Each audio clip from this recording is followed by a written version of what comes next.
So Gamescom, how are you guys feeling? Pretty tired already. Already? Yeah. You still have to go, some to go. 2 days, right? Yes, we need to get like our class energy and finish it, but Yeah. it's tiresome. Yeah, alright. Exhausting. Yeah, you showed me your kilometers. So basically, the Gamescom experience, although it's one more day only, for us, one more day of travel on Sunday. We're gonna be going by bus to Prague. But Don't forget about the packing. oh yeah, the worst part of Gamescom usually is the packing itself. Like once everybody leaves, you have to pack all of this shit up and get back to the office. So you don't have people to do that? Like, we have a team here. There's 36 people. Like everybody needs to work. Yeah, Like it's- exactly. We are doing that basically. Alright, that sounds brutal. It is. No question about it. So Gamescom this year, you were here with a lot more games than last time. With Vigor, you have Vigor, and well, it's just I have the feeling there's a bigger, like, combined thing going on. How do you guys feel about that? Because last year I felt like it was more DayZ because you had the arena going on, and this year it's just a little bit more generic maybe. How do you feel about that? Well, actually, I think last year main focus was on the islands, and this year, like you mentioned, it's Vigor, and yeah, and then here we are with the DayZ as well. And I think for the company, it's the big step forward to include another IP to the bunch of games they are producing. So do you guys have a lot of contact with the Vigor guys? Well, the Vigor team is actually in Brno. Some of them at some point might have worked on DayZ or have been helping out. We're a large company now. We're like 400 people. So with I think 7 studios. So there's definitely an expansion going on, and the company is trying different stuff and diversify as well. And we're trying to learn from the other engines, as you know, like Vigor is being on Unreal, Violence is on Unity, we're developing our own engine in Fusion. It's mostly a learning experience, same as Gamescom. Like we're trying to get better every year. That's basically it. Yeah, of course. So I've seen photos of especially Peter being dressed up with other survivors. Yeah. How many have been passing? How many survivors have you met? Well, actually, there's plenty of people coming to booth for DayZ specifically, and they really like photo wall with the props we set up for this Gamescom. And I don't know, I can't even count it. Like it's really nice that people like to dress up, to really even like feel like what it. To have those clothes from DayZ on themselves. Like there's ghillie, there is like complete Gorka uniform, and all that stuff. So it's really nice. And they are even playing or like replaying those stories, like looting dead bodies and like keeping someone captured and all that stuff, which is DayZ known for. People are really replaying for the purpose of the photo shooting. So that's amazing. Alright, awesome to hear. You saw a fire axe? There is no fireworks. Gamescom didn't allow us. Yeah, there are really? very strict rules when it comes to what you can bring in. For example, for the weapons that we have there, you need a 30-day approval by the ministry, and it's really hard to get. Yeah, it's not worth it. Alright, so have you been only at the booth or just walking around a lot as well? We're trying to do things in shifts. Like it's quite complex when you have multiple games shown here. Like people are trying to show their game. We're trying to make sure that everybody gets lunch, that everybody gets to at least rest a little bit, but it's still exhausting nonetheless. So there's a lot of walking, but generally not for pleasure, but for business. And you've done the most walking? I'm not sure. Maybe. Probably no. Out of like the whole team that was here, I don't think so. All right. Well, you gotta try and get your combined kilometers together. Yeah, that will be an interesting number, I think. Because like even here at the booth, like we are like walking like back and forth like constantly, and watching over people's shoulders, like how they are playing, if they doesn't have any problems, like to reload a gun or like drop something from hands. So yeah, there's a lot of walking. Nice. We will maybe we'll end up like walking dead. Nice. Nice. Actual zombies. I just mentioned it. Yeah. The patches. 0.63 has finally been playable since you guys made the end of the year video. Since the first iteration of 0.63 hit in May, there has only been like one update. I think people generally expected to hit the patches in a faster pace. How do you guys, and also recently it became like DayZ 1.0 would come out at the end of the year. So how do you guys, because it's almost the end of the year. And we are still waiting on the content update, right? Do you guys still have trust in it? Yeah, definitely. We trust the plan, because the reason is, when you look at the situation itself, it doesn't really matter what we do if the game doesn't run, and the issues that we have in networking that are causing the kicks and the issues with the stress test servers are our priority concern. It's also the reason. It's not a problem you can throw money and people to solve it.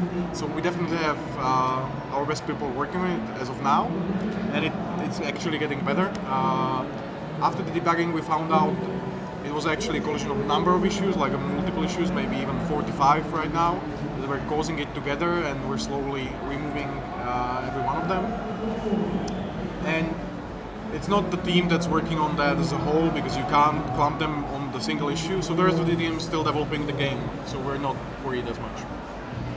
All right. Because like, even if the content patch misses the mark and is getting delayed, it doesn't mean that the rest of the team is not developing the game and getting features out there and the content and everything. It just means that you are not seeing it. That's about it. All right. Well, good to hear. I'm waiting. I can't wait until the content patch. I was saying like I'm gonna stream the content patch last month, but didn't really come out on experimental yet. So yeah, the problem with the kicks that is actually happening on the stress test servers and the performance lows that we've seen on those servers are quite complex engine issues. And this is a new engine for the most part, especially in these parts of networking and such. It's always super risky, and we've said in the status report that we had a feature freeze recently as well. So the thing is that we basically stopped developing the technology itself, and we're trying to stabilize the game as much as we can. And that's also the reason why 0.63 that came out originally in May was on different technology base than the first content patch. So that's where the difference and the issues and the risks actually were shown. That's also the reason why kicks are happening on that part and are less prominent on experimental, although they were happening there as well, if you remember. So it was a top priority issue, but it's very, very complex. Because so it's not BattlEye? No, it has nothing to do with BattlEye. Okay. BattlEye is a system that we use for license management of the client, but the main thing that it does is this, and the secondary thing, if client is not responding, BattlEye just removes it from the server. But that the client stops responding, that's the problem, not the BattlEye. Okay. So, any idea if you see the end of the light in the end of the tunnel soon, or it's getting very near. We're actually, because of the content patch 1 is basically the same build for Xbox and PC, is the same thing. It's our top priority to have it done by launch, and guys are in the office like 16 hours a day right now to get it done. All right. Some of the features they got pushed back past 1.0. some people are not really happy with that. Can you elaborate on that a little bit? Well, actually, I think like the all important and core features are in the intro version. We reached the feature freeze state where we put all things we would like to have in game, which are like really important for DayZ. They are in. We are now approaching the phase where we are bug fixing them and polishing, making a balance and stuff like that. I don't think there is like anything really huge which will be like missed for 1.0. So that's my point of view, definitely. So. Like I said in the status report, I think even though we would love to have all those details in, first and foremost the game needs to be fun, and without it being stabilized and bug-free for the most part, it's very hard to have fun with the game. You have to have a lot of imagination to let the game do its magic, but I think DayZ has a lot of potential and it can grow, and if we empower people around us, the community, with the modding and basically make sure that the game works and meets your expectations. I think Peter mentioned in one of the status reports like the durability of ammo, for example, that we can synchronize. Like that's a feature we wanted to have, like ammo actually affecting the jamming system in game. But if you have thousands of entities they're trying to synchronize, is it really worth the performance hit?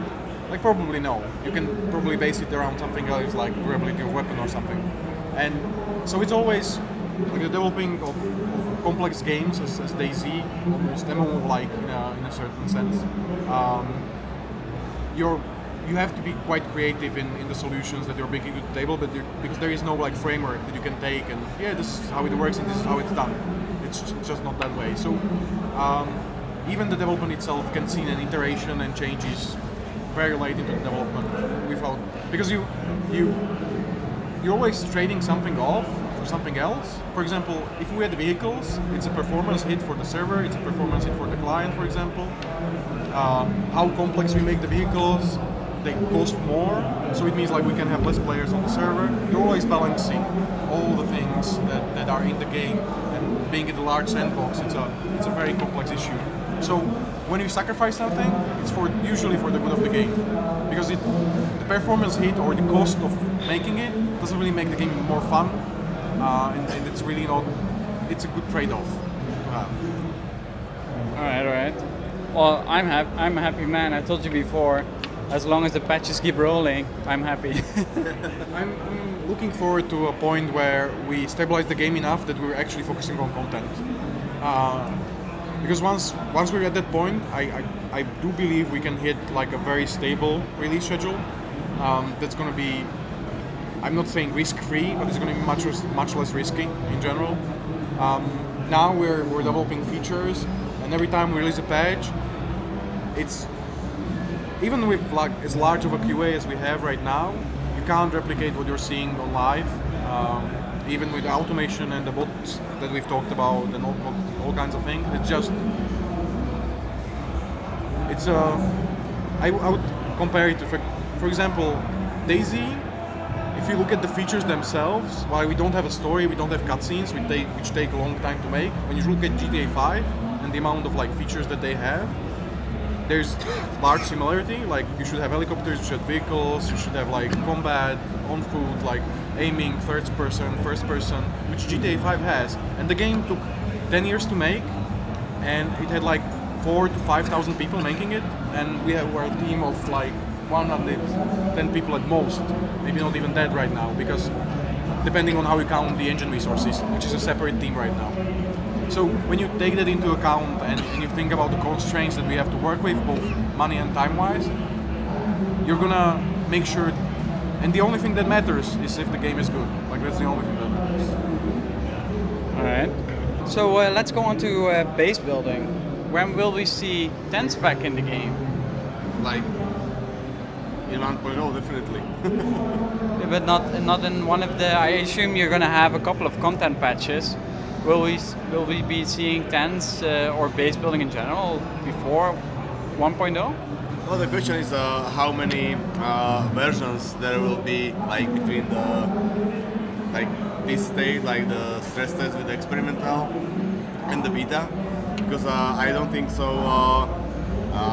Tents should like roll back a beta when it should be released. But yeah, tents are planned for the beta, obviously. But if there is something like which will be blocking it, I don't think we will block a beta. I'm gonna try and explain in general. Like, for example, when we talked about the content patch 1 and what it contains, and it getting pushed because of the kicking issues. So it's pushing forward, and while we're preparing like other content and working on it and everything, it's pushing everything in. So if we hit like a point where okay, content patch 1 is okay, let's close down, let's do an experimental, give it to the hands of the guys, and we start thinking about the next patch. We'll look at the state of the internal build and what we have as a content available, what's stable, what's not stable, and from that there's going to be a selection. But also, since the end of the year is very near,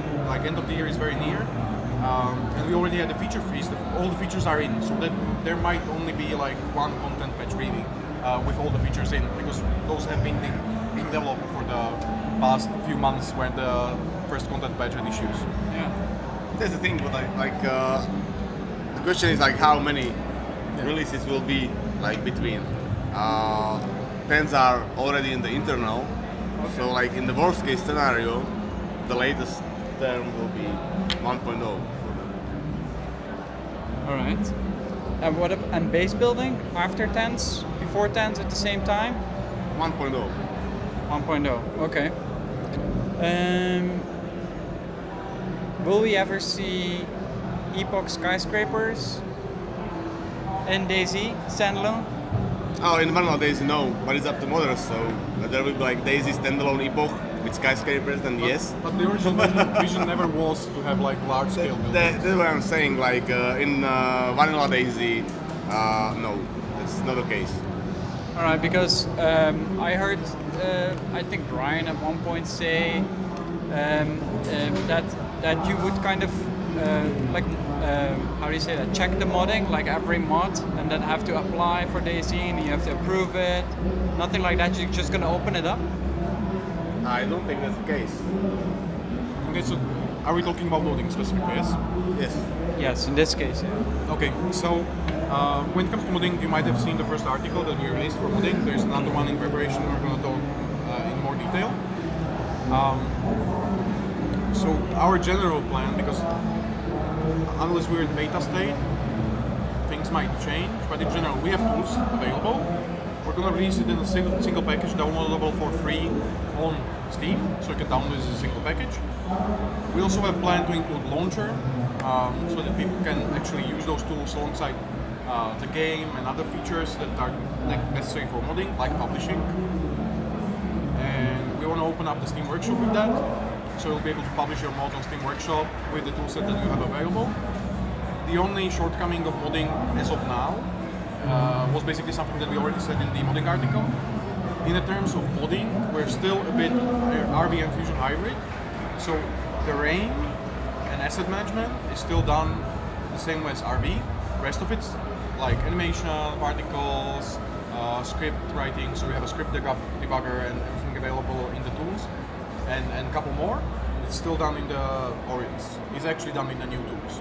So the pipelines from the things that the modders have been doing for a while, like the maps, they can do that fine. It's still the same way that they did before, but they definitely need to move to NScript to work and make anything in DayZ in the future. So it's going to be one large package. All right. So when base building is in, right? We will be able to build walls, towers. I think we've all seen that in videos that were released in the past. Maybe not by you guys, but by the community. I think that were the right assets that you guys were using, right? If you make a base in the game and I want to break in to the base, what are the tools I need to break in the base, and how much effort will it take me to break into your base? Well, those are like tools like sledgehammers, crowbars and stuff like that, maybe even a lockpick.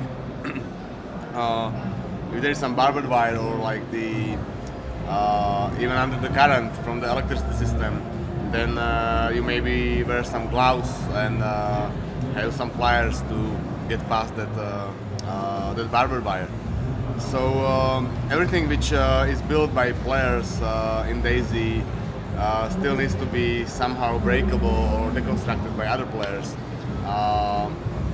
It's that cycle of things. There shouldn't be any locks per like Steam ID or something like that, like the character ID. Nothing like that. DayZ is authentic. DayZ doesn't. It doesn't have. It doesn't need to have some artificial locks and stuff like that. So yeah. So if you build a base, somebody can get in. You should like take care of it. Maybe like with your group, or something like that. Like, Right, so it's nothing like you can lock it down, and if someone wants to break into my base and I will go to sleep at night, I will come back in the morning, my base could be gone, in theory. yeah, it can happen. Alright. So there's nothing really planned, or are you guys thinking about like maybe making that a little bit more viable, that people are making bases and that they can keep their stuff for a little bit longer, like some mod for DayZ mod, they had like vaults and that kind of stuff, where they were basically indestructible. Is there anything like that coming to DayZ officially? That's not planned. That's what I'm saying. Like this is some kind of artificial thing for DayZ. DayZ is kind of a role-playing game without any numbers, without any artificial stuff in it, tables and stuff like that. So that's actually not planned. We will see how people will play with base building.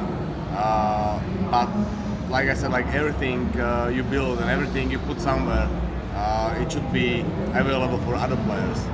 So like no personal logs, nothing like that.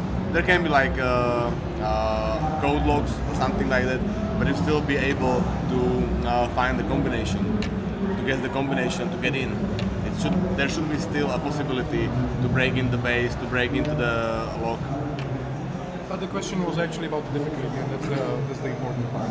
Like, But that's the thing of balancing. So if you put like number log containing like 10 values, it will be definitely hard to break in and take longer than like 3 numbers, basically. And like I can like give you like the amount of time, how much it will take to break a fence. We will see, depending on the feedback. It can be like minute, it can be like 5 minutes, it can be like an hour. It depends. Yeah. All right. I'm looking forward to it anyway. So especially for the village community, we've been using the tent and abusing the tents a lot. Yeah, like making walls all around, just no one can get in. At some point we just said like, you cannot do that anymore, because it would just promote glitching and that kind of stuff. It's just like, no, we're just gonna wait until you guys come up with the base building stuff. All right. Barricading is pushed past 1.0. Is it still on track though? It's pushed back, but it's still on the to-do list for some later updates, like in the future. We definitely want to have barricading in game. All right, so I can go and claim the radio house at Altar soon. I think it's interesting to I wouldn't say more objective based gameplay in DayZ, but to have reason to set goals in certain ways, like the public radios or military stations. So these things that you want to achieve and you feel empowered by them are definitely interesting. All right, cool. So next I want to talk about animals. So in the current build, all the animals, we have a lot of new animals, that's good. Goats and stuff, and the boars are back. I even made the boar backpack, so that's awesome. But they all kind of behave like cows. Is that intended? they're all herding together, and I don't know. Do they get their own unique AI? Not at the moment. The thing is that we only thought about two AIs, which is predator and non-predatory animals, and something that we call ambient animals, like the chickens or rabbits or whatever. I actually think they're behaving like animals, not like cows. Like they are trying to be together when they sense some emergency or they are scared, they're running away, and it doesn't matter if there's like horses or I don't know boars or cows. The thing we use to differentiate the animals is basically their territories. Like that's how we want to identify the animals. So where you find those animals should be immersive and readable enough that you're able to replicate that experience. So I usually find cows in this place. I usually find this animal in this place. That's more about exploration and traversal and understanding how the game works. All right, yeah, I'm asking because there was the boar in, and the boar kind of behaved differently from back in the day, right? From the cows, they were herding together. The boar was just one boar, and you could just find it in the wild. And now I found it like herding together like cows. That's why I'm asking the question. Let's see. Is the bear still coming? I don't think we have a set schedule for Bear. We have the assets, maybe even some of the animations, but that's definitely post 1.0. All right. Because that would be the if you release the bear, you can't tell anyone. You just put it in at one point. I want people to be scared of it. Okay. That would be great. We totally remember with Peter the times where, for experimental patches in before 0.62, we didn't do any patch notes, and people were just like finding out stuff.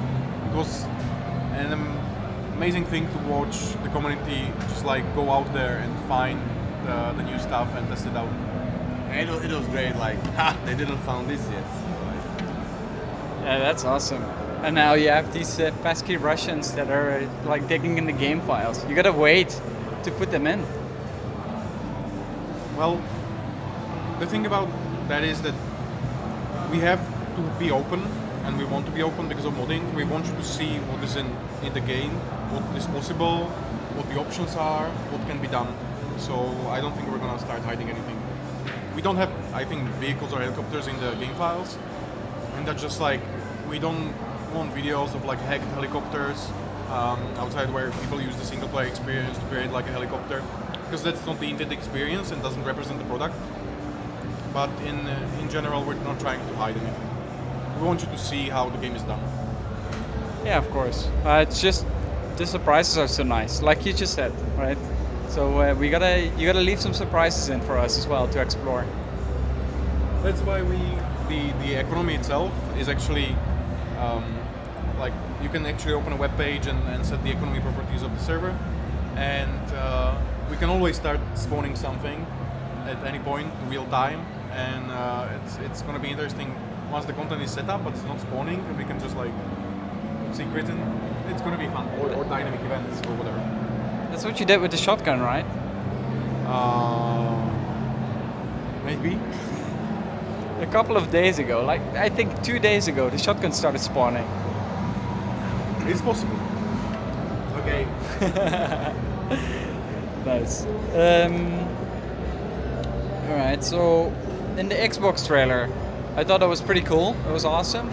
And you also said like we're gonna make a trailer as well, right? I'm looking forward to that. I also saw birds in the Xbox trailer. Will we be able to see birds in the future in DayZ? I missed them. Because at the start of DayZ, they were in, kind of, and now not anymore.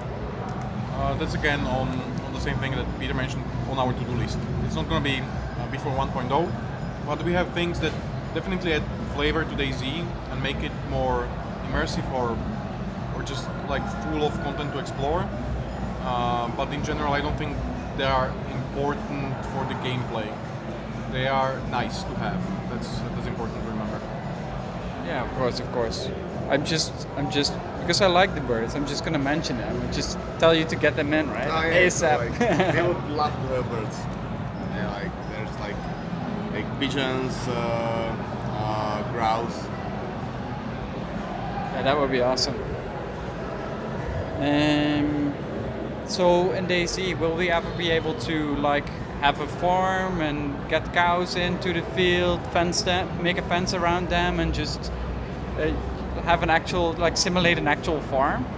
Well, actually, that's not planned, but we will see like how the introducing of the base building with fences, how that will play out. So, DayZ is a sandbox, so you can force the cows to be at one place with the fences, for example. So we haven't planned like AI changes to make sure something like that is possible. I think it could be done, as Peter has said, like current AI could probably be herded somehow, but not in a way that a metagame is created where the animal is actually attached to some your character or player persistence. That's not the case, but it's really up to the future because those things are like, I wouldn't say far away, but base building is going to get in, animals are going to get in, and if we at any point are going to grow those features beyond their release point, maybe we'll consider that, but it's definitely not on the plan now. All right. Fair enough. You gave me a challenge. Well, you gave the community a challenge to when the walls are in, to actually herd the cows together and make a fence around them. So I'm looking forward to that. So at one time it was speculated that dogs and horses would be in. I even heard Dean talk about it. Well, maybe it was mainly Dean who talked about that. Is that still planned, or are they forever off the list? So the situation with the horses and dogs, we would love to see something like that in game, but from a resource point of view of how much we would need to invest time into making sure that something like that happens, it's a very large investment, especially animation-wise and even technology-wise. Lots of things that would need to be changed to make something like that work. And it's also, when we were theorizing about it originally, it was a lot about AI and actually having a dog would be like part of our player persistence, like the dog would know who you are, remember you and everything. Yeah. But those things, as I said with the herding, currently not on plan. It's a nice to have thing, but it requires a very like long-term investment. So we'll see after 1.0. Nothing is set in stone yet in this regard. I think it will be a nice addition to the game in the future, but not yet. But in the case we will start working on such companion animals, dog will game first because it's much easier to do. You can mount the dog basically. So. Yeah.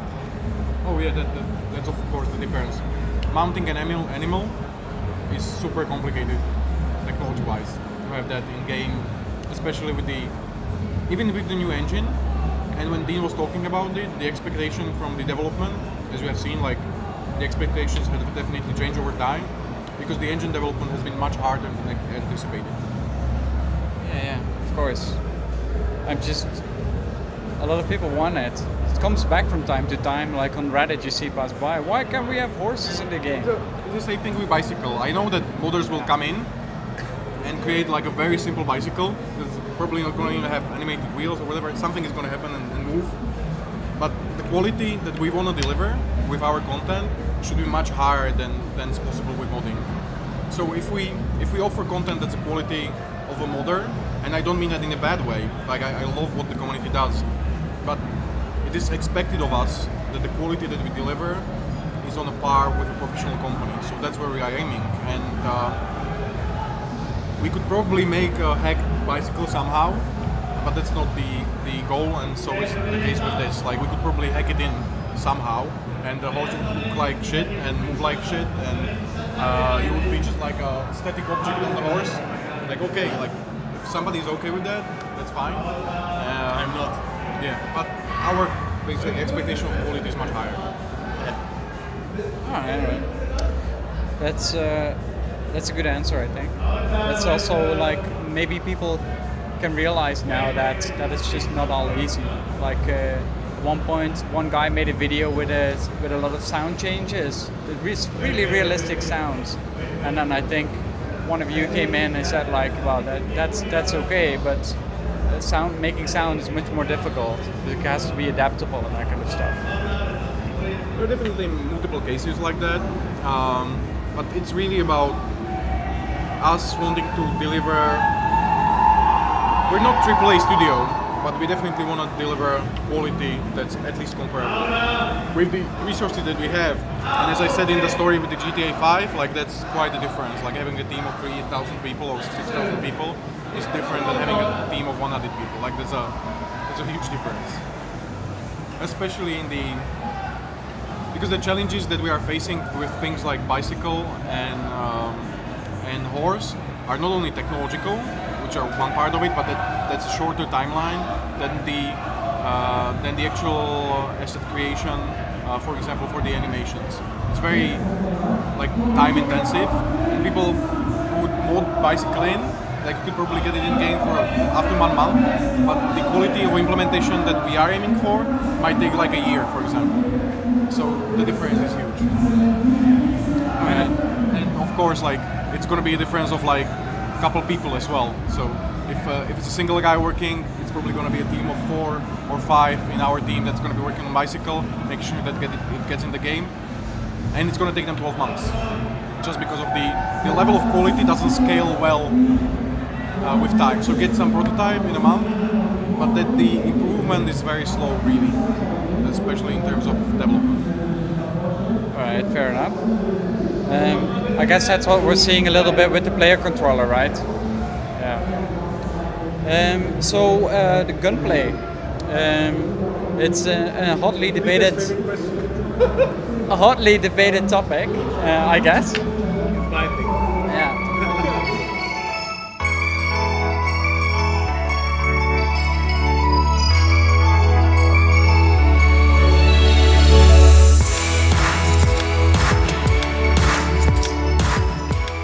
Right. I want to check if everything's working, just to be sure. Yeah. And the camera. It's still going. That's good. Professional cameraman. Yeah, you're like one-man band. One man band, yeah.